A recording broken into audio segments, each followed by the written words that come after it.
এই কথাটুকু আমি বলবো না যে জিরো টলারেন্সে চলে যাব এই মুহূর্তে, কিন্তু দুর্নীতির বিরুদ্ধে আমাদের প্রতিরোধ এবং একটা আমাদের চ্যালেঞ্জ, কারণ প্রধানমন্ত্রীর নেতৃত্বে এই চ্যালেঞ্জটুকু আমরা হাতে নিয়েছি।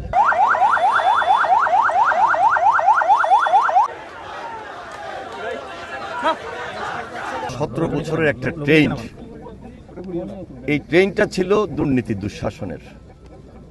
জনগণ আমাদেরকে নির্বাচিত করেছে, আমরা দায়িত্ব নিয়ে আজকে দেশ পরিচালনা করছি। এবং এই কথাটুকু আমি বলবো না যে জিরো টলারেন্সে চলে যাব এই মুহূর্তে, কিন্তু দুর্নীতির বিরুদ্ধে আমাদের প্রতিরোধ এবং একটা আমাদের চ্যালেঞ্জ, কারণ প্রধানমন্ত্রীর নেতৃত্বে এই চ্যালেঞ্জটুকু আমরা হাতে নিয়েছি।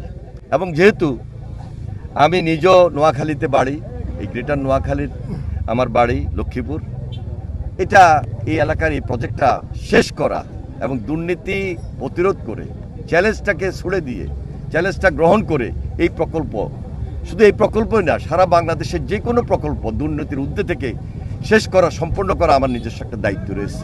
ওই দায়িত্বটুকু পরিচালনা করছি খুব সতর্কতার সহিত, সজাগ আছি।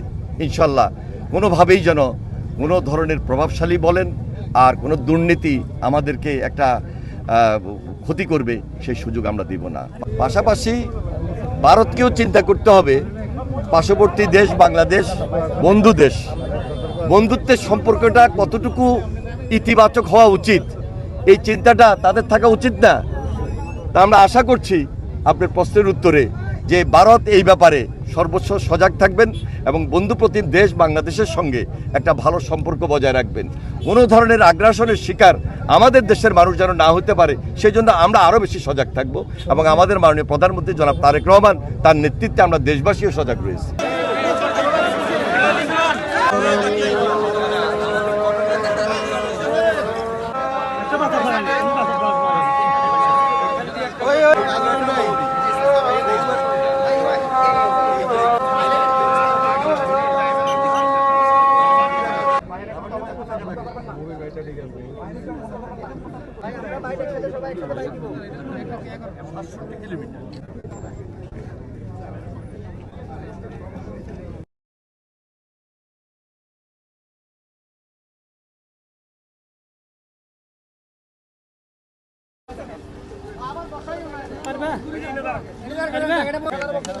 গ্যাপ করে দাঁড়ান, ক্যামেরার সামনে দাঁড়ান না।